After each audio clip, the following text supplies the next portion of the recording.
Assalamualaikum warahmatullahi wabarakatuh. Perkenalkan, nama saya Muhammad Erik Amirul Kuminin, NIM 19533141 dari jurusan Teknik Informatika kelas 2F.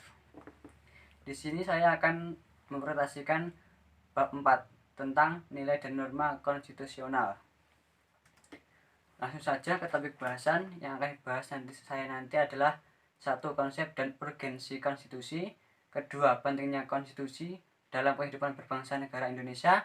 Dan 3. Sumber historis, sosiologis, dan politik tentang konstitusi dalam kehidupan berbangsa negara Indonesia. Yang keempat, ada argumen tentang dinamika dan tantangan konstitusi dalam berbangsa negara Indonesia. Dan yang terakhir, ada esensi dan urgensi konstitusi dalam kehidupan berbangsa dan negara. Langsung saja ke konsep dan urgensi konstitusi. Apa itu konstitusi? Yaitu seperangkat aturan atau hukum yang berisi tentang bagaimana pemerintah diatur dan dijalankan. Ada beberapa fungsi konstitusi, yaitu yang pertama sebagai landasan konstitusional, yang kedua membatasi kekuasaan pemerintah, yang ketiga memberikan rangka dasar hukum, yang keempat menjamin HAM, dan yang terakhir ada mengatur hubungan antar negara. Kedua, pentingnya konstitusi dalam kehidupan berbangsa negara Indonesia, yaitu keseluruhan peraturan di sebuah negara, baik secara tertulis maupun tidak tertulis. Konstitusi berperan penting dalam kehidupan berbangsa bernegara Indonesia untuk menghindari kekacauan negara. UUD NRI 1945 sebagai konstitusi Indonesia memiliki bentuk berupa dokumen dengan unsur ketatanegaraan, sehingga organisasi negara dan susunan pemerintahan dapat berjalan serta tidak bertindak sewenang-wenang. Seterusnya, sumber historis, sosiologis, dan politik tentang konstitusi dalam kehidupan berbangsa negara Indonesia. Sejarah pentingnya konstitusi dimulai saat manusia sadar untuk membuat kesepakatan sesama manusia yang dikenal dengan nama vakum unionis.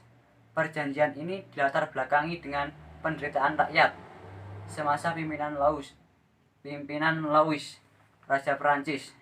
Perjanjian ini dapat digunakan untuk membatasi kekuasaan pemerintah dan menjamin penegakan HAM.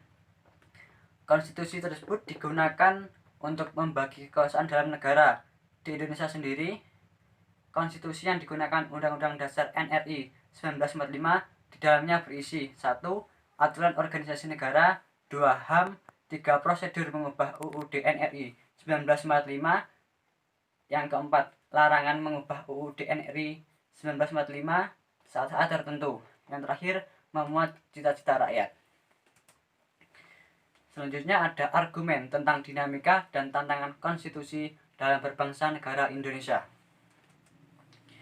Krisis ekonomi yang melanda Indonesia pertengahan 1997 mengakibatkan harga melambung tinggi dan nilai tukar rupiah terhadap dolar Amerika merosot. Akibatnya, banyak masyarakat demo hingga Presiden Soeharto dilengsarkan. Masyarakat juga mengutarakan tuntutan untuk mengamandemen UUD NRI 1945.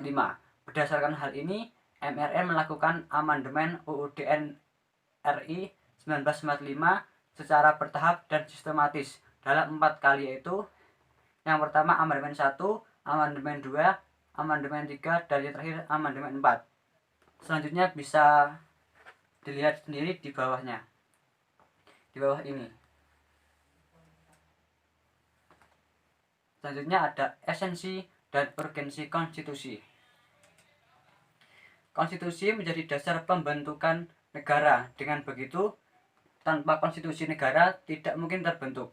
Konstitusi menempati posisi yang sangat krusial dalam kehidupan ketatanegaraan.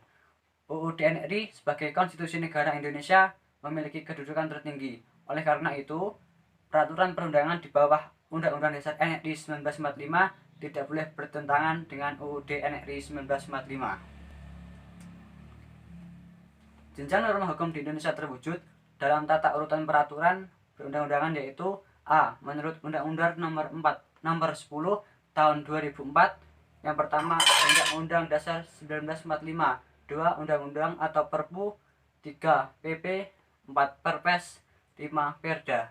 B. Menurut Undang-Undang Nomor 12 Tahun 2011. 1. Undang-Undang Dasar 1945. 2. TAP MPR. 3. UU atau Perpu. 4. PP. 5. Perpres. 6. Perda Provinsi. 7. Perda Kap atau Kota. Jadi kesimpulan dari materi di atas yaitu konstitusi merupakan suatu peraturan penyelenggaraan negara yang digunakan untuk membatasi kekuasaan pemerintah. Di Indonesia, konstitusi saat ini adalah Undang-Undang Dasar NRI 1945 yang telah mengalami 4 tahap amandemen. Amandemen ini dilakukan oleh MPR. Undang-Undang Dasar NRI ini merupakan konstitusi tertinggi di Indonesia. Oleh karena itu, peraturan perundangan di bawahnya tidak boleh bertentangan dengan Undang-Undang Dasar NRI 1945. Demikian presentasi dari saya. Apabila ada kurangnya, mohon maaf. Wassalamualaikum warahmatullahi wabarakatuh.